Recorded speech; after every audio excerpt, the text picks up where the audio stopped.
What? तुम होश में तो हो? तुम्हें मालूम है तुम क्या कह रही हो? आहिस्ता बोलो, वासे भाई भी नीचे बैठे हैं, कोई सुन लेगा। ओह गॉड, मेरे आहिस्ता बोलने से क्या हो जाएगा फिजा?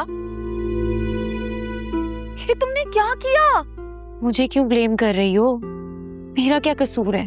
फिजा, घटिया शख्स से लड़ने के लिए ना घटिया बनना पड़ता है, और हम उस आदमी से नहीं लड़ सकते। और जिससे मुकाबला नहीं किया जा सकता ना, उसको ललकारा भी नहीं जाता।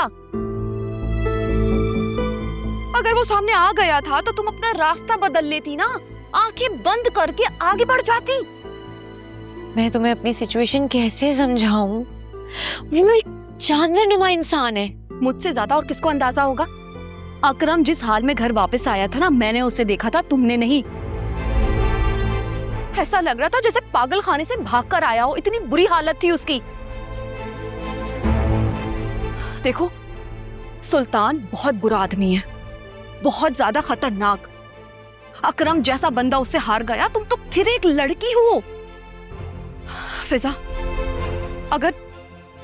अगर तुम्हारे ससुराल तक ये बात पहुंच गई तो सोचो क्या होगा। मोहल्ला, खानदान और सबसे बढ़कर मेरा ससुराल, जहां मैंने अपने शौहर से अब तक इस राज को छुपा कर रखा। सोचो जब ये सब कुछ सामने आएगा तो कितनी बदनामी होगी हम सबकी। बहुत बदनामी होगी, तुम्हें नहीं अंदाजा फिजा।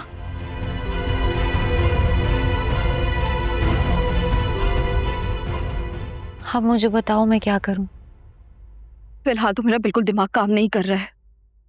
अभी तो असफर भाई का मसला खत्म नहीं हुआ था, और ये क्या है यार फिजा? मैं जब भी यहाँ आती हूँ ढेरों स्ट्रेस अपने साथ लेकर जाती हूँ।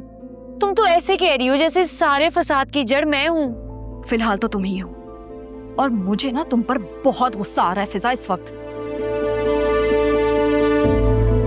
प्लीज गुस्सा मत करो आलिया। तुम्हें पता है मैं पहले ही इतना गिल्टी हूँ जब से मुझे पता चला है कि बाबा को चोट मेरी वजह से लगी है। जोया, आयरा रोज बाहर जाती हैं। बाबा 10 बार घर के बाहर चक्कर लगा लेते हैं। अम्मा घंटों घर में अकेले रहती हैं। नेक्स्ट पता नहीं वो किसको नुकसान पहुंचाने की कोशिश करेगा। मुझे तो सोच सोच कर ही हौल उठ रहे हैं। आलिया प्लीज आज मत घर जाओ, प्लीज यहीं रुक जाओ। मेरे यहाँ रुक जाने से क्या होगा? क्या ही कर लूंगी मैं फिजा? मेरा सर फट रहा है, मुझे समझ में नहीं आ रहा मैं क्या करूं। फिजा, मेरे अपने घर के मसले इतने हैं और यहाँ के मसले खत्म ही नहीं हो रहे। यहाँ हमारी जान को लाले पड़े हुए और तुम्हें अभी भी अपनी सास की सूझ रही है। खुद गर्जी की भी ना हद होती है फिजा। अच्छा बताओ ना प्लीज मैं क्या करूं? तुम्हें पता है अब तो खिड़की से भी बाहर देखते हुए मुझे डर लगता है। मुझे समझ नहीं आ रही मैं क्या करूं आलिया। अब सारी जिंदगी हम डर के घर में तो नहीं बैठ सकते ना। मुझे तो फिलहाल कुछ समझ नहीं आ रहा, लेकिन हाँ, मैं इतना जरूर जानती हूं कि अब इस मामले में हमें घर के मर्दों को शामिल करना ही होगा।